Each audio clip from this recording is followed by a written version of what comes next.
Good afternoon, Falcons. My name is Dr. Dominguez, and I'm the VAPA principal here at Feaster Charter School. This afternoon, we have Dr. Motzinger, Dr. Slayman, and our new executive director, Rosario Villareal, and we'll be sharing some important topics about the end of this school year, as well as topics related to the beginning of next school year. And so just to share a couple of those topics, on the next slide, you'll see what our agenda is this afternoon. We have our introduction of our new executive director. We'll be talking about end of the year assessments and giving a quick update on how those have been going. We'll talk through promotions, which we are excited to share that we will be doing in-person promotions. It will be limited to 2 individuals per student. But nonetheless, we are excited that we'll be able to celebrate in person. We'll also talk through what our iPad collection process will look like, provide the community with times as well as dates as to when they can drop off their iPad if they are still in distance learning.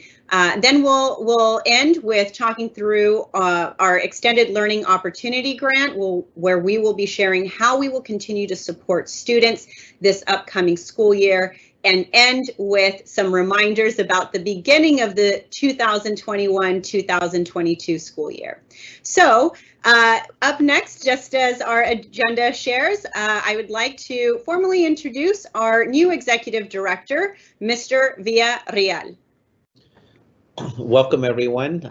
Again, my name, as has been shared already, Mr. Villareal. I am the new executive director, and I'm not going to take too much time here, but it is a pleasure to be here. It is a pleasure to return to a school where I once was a teacher for 3 years. Also, an opportunity to reconnect with some employees, teachers, and other staff members who were here 17 years ago when I left. So it's been an amazing experience so far in the last week and a half that I've been here officially, to see the transformations that have occurred over the years, and by that I mean transformations that have overall been really positive. I see the opportunity that students have to really get an experience that is truly beyond that what they would get at a traditional public school. As a charter school, with our focus on VAPA, with our focus on STEM, and also on Spanish immersion, we're going to strive to ensure that your children, once they graduate 8th grade, are ready and prepared to go to any high school to meet the demands that are going to be presented to them, and then with the goal of having them be ready for college after high school. And for those students that may not be ready for college right off the bat, a career. There is no reason why our students that begin here in kindergarten, even some in preschool, or those students that come later on in their education in elementary or middle school, there is no reason why our students will not be able to be successful. And that is my goal. And I have 3 main objectives for me here, and they're on the screen here. I am here to serve you, the community, the students, the parents, the staff. The staff includes not just the teachers, but also the classified, the office staff, as well as the custodial staff, our noon duties, everyone. But ultimately, you, the parents, are the most important component. You are the ones that bring your students here to school, and you are the ones that we need to make sure are satisfied with the product that we are providing. I'm also here to listen. It's important that you understand that my job, aside from all the operations and all the instructional support that I'm here to provide, cannot happen unless I am listening to every single parent, regardless of the concern. It could be a concern of an issue with your child, having issues with behavior that somebody is inflicting upon them or behavior that they need some support with. For you, the parent, to understand what the programs are and what we're doing to ensure that your children are safe, that they are engaged in productive learning so that they can hopefully, again, be successful at the end of the day. And finally, the last objective is that I'm here to collaborate. This is a job that cannot be done in isolation as administrators, as an executive director. It cannot be done in isolation as a classroom teacher. It has to be done through collaboration. And when I mean collaboration, I also mean that we are going to be involving students in the decision making that involves everything that ultimately affects them as our customers here at Feaster Charter School. So thank you for listening. And again, I am here to serve. I'm here to listen. I am here to collaborate. And you see that there's a translation in Spanish. I'm not going to repeat myself because there's also a translation that is occurring in real time on the captions. Hopefully you're able to capture what I have said by listening to me, and also for those of you that are Spanish speaking only, through reading the captions. At any point in time, if you have any questions, comments, and or concerns that you would like to pose or share with me or our administration, please feel free to contact the front office, speak to Ms. Marta or Ms. Marcela, and they will direct you to us. Thank you again for joining us today. I appreciate the opportunity, and I look forward to building relationships with each and every one of you with the goal of ensuring that our students are going to be successful at whatever endeavor they would like to embark on. Thank you. Have a great afternoon as we continue our presentation today.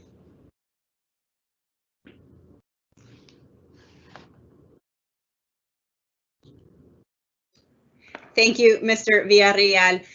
So just to continue on that note, this year our assessments, end of the year assessments, are slightly different than what our students are used to in 3rd through 8th grade. And so typically our students take the end of the year CASP assessment. This year our students will be taking the iReady Achieve 3000 level set or the Smarty Ants assessment.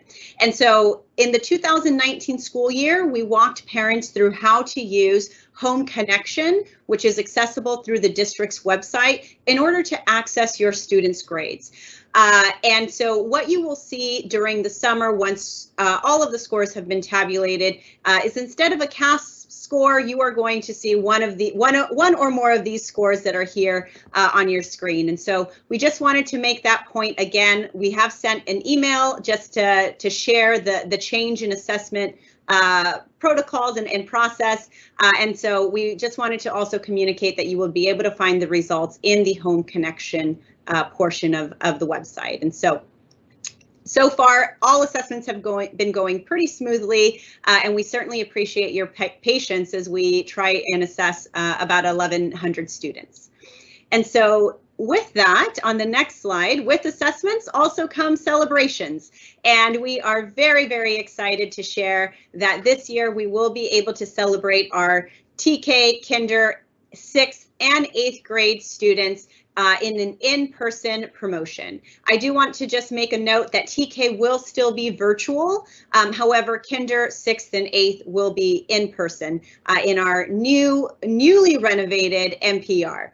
So what you're seeing on the screen here are the times and dates that students will be promoting. On June 9th, we have all of our VAPA classes, which include Ms. Thayes, Ms. Martinez, and Ms. Granados, with times listed right next to their names.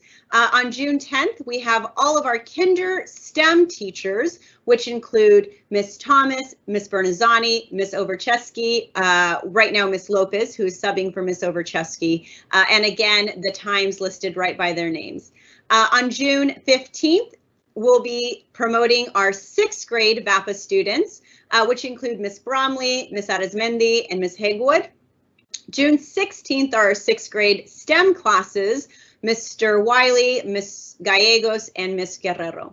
And finally, on June 17th, we have our 8th grade promotions, including Mr. Hill, Ms. Medina, Ms. Trujillo, and Mr. Frazier.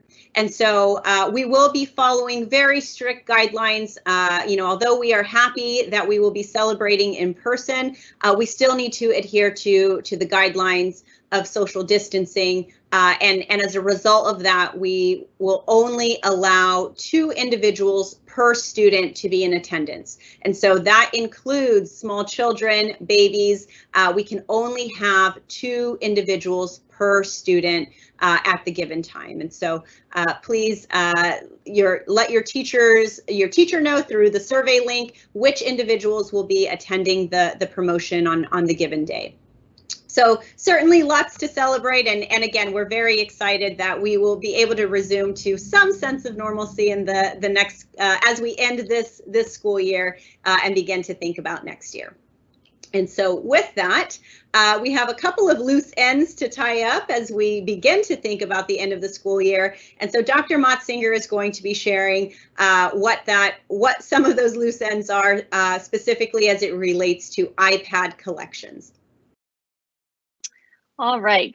Good afternoon, everybody, and thank you for joining us. I do want to just talk a little bit about a couple of items to tie up the school year. So iPads, as you know, we have about 1,200 iPads out and about in the community. Each of our students has been taking them back and forth to school if they're here in person, or our distance learning students have kept them at home. We are going to need to do maintenance on those over the summer and get them cleaned back up and ready for use when we return in July. So we will be having a process to collect iPads from students. If your student is in person, we'll be able to collect that iPad at school, but we have many students who are learning from home that we will need to collect their iPads on Friday, June 18th.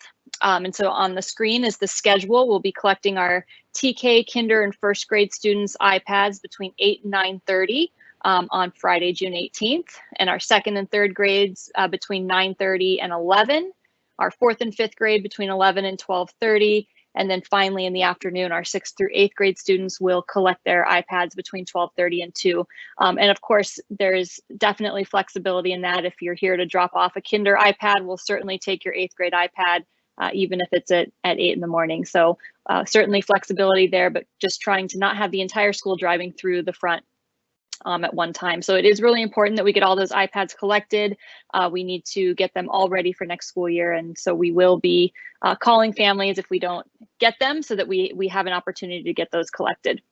So we appreciate your patience with that. And thank you for all the families who've taken such good care of the iPads over the last year. We've just had really good luck with all of the devices that have been out, and appreciate your support. The next item I want to talk about is shifting a little bit. As you have probably heard on the news and throughout the state of California, there has been some additional funding for schools. And so we received some additional funding through the Extended Learning Opportunity Grant. It's a 1-year amount of money that is to be used within 1 school year, and it's to help students with extended opportunities for learning next school year. And so we have put together a plan. We took input from our families, we took input from our staff, we sent surveys back to our families, we sent surveys back to our staff, and what we received back was an overwhelming need to have some extra intervention teachers on site next year to help those students who maybe had a little bit of a difficult time during distance learning. They weren't able to attend all of the sessions and perhaps fell behind a little bit during distance learning. And so we are going to be having 3 additional intervention teachers that we'll be hiring for next school year, and we'll actually keep them on for 3 years. We'll have 3 years with these teachers, and they will work in grade level bands. So they'll work in kinder through 2nd grade, a 3rd through 5th grade band, and a 6th through 8th grade band. And those teachers will help support students who need additional help in reading and in math. We also got an overwhelming need from our community and from our teachers to have additional counselors in our counseling center. As we know, the pandemic has caused great social and emotional needs for many of our families and students, and returning back to school and live in-person events, it can be very stressful. And we know that students are unable to learn if their social emotional needs have not first been met. And so we will have 3 full-time counselors in our counseling center next year. But thanks to the extra funding that we received from this grant. We'll also be providing our teachers with professional development and instructional materials through the use of this grant for the next school year, things that they may need that go above and beyond what we normally purchase in the school year. And so this plan was presented to our board and it was approved last Wednesday. And so we are really excited to have begun the process of hiring additional intervention teachers, an additional counselor, and start to plan for next school year. So we be on the lookout. We will be also having some opportunities for kids to attend after school tutoring and perhaps some intersession events where they were able to come perhaps during fall break or the extra week of winter break and have some additional time in the classroom as well. And with that, I am going to turn it over to Dr. Slayman to give us a little bit of information about what we can expect coming back in the beginning of next school year. Hi, good afternoon, everyone. Buenas tardes. So while we don't have every single ounce of information for the beginning of this school year, we do have some items that we can share with you.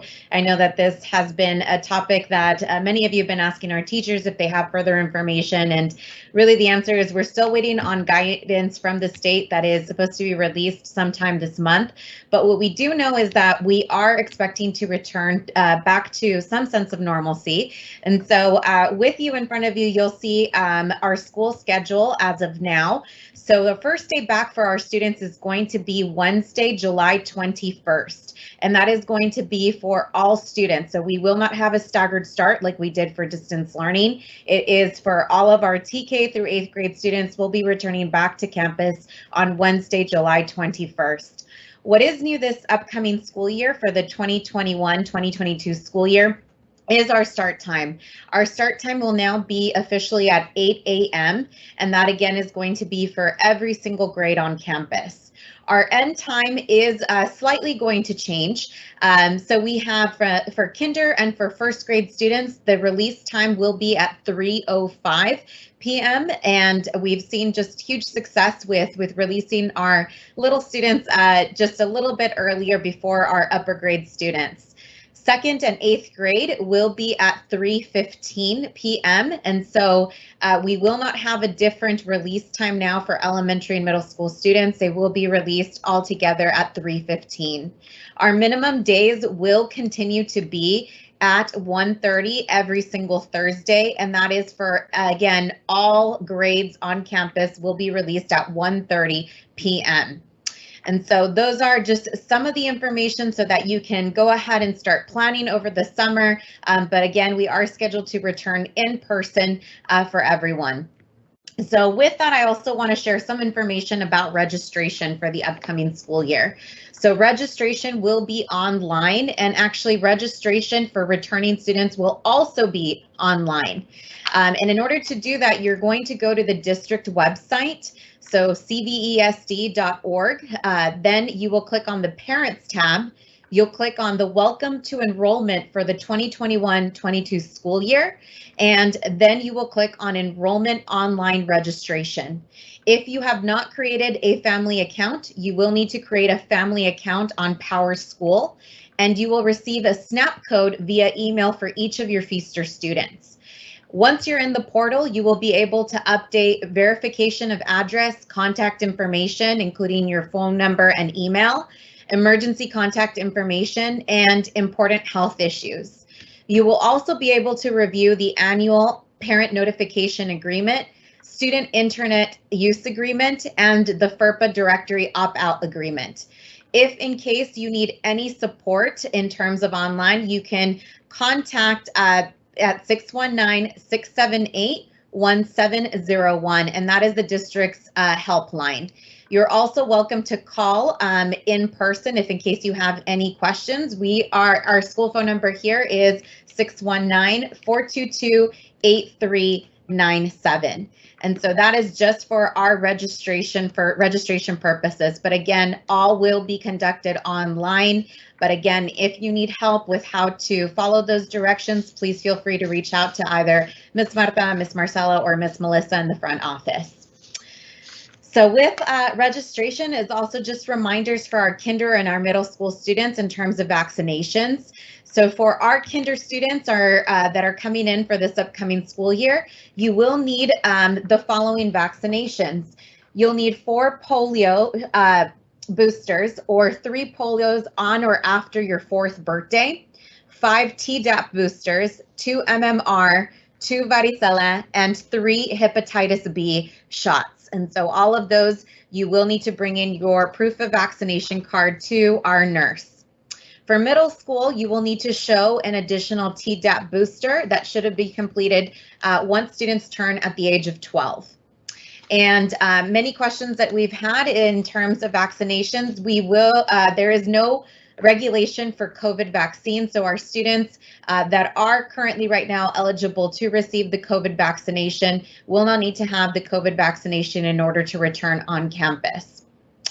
Last but not least, we have received some questions regarding uniforms, and so we do want to state that uniforms are going to be required starting for the 2021-2022 school year. Know that there has been much flexibility this school year. However, we want to make sure that our students are set up for success and ready to learn for the following school year.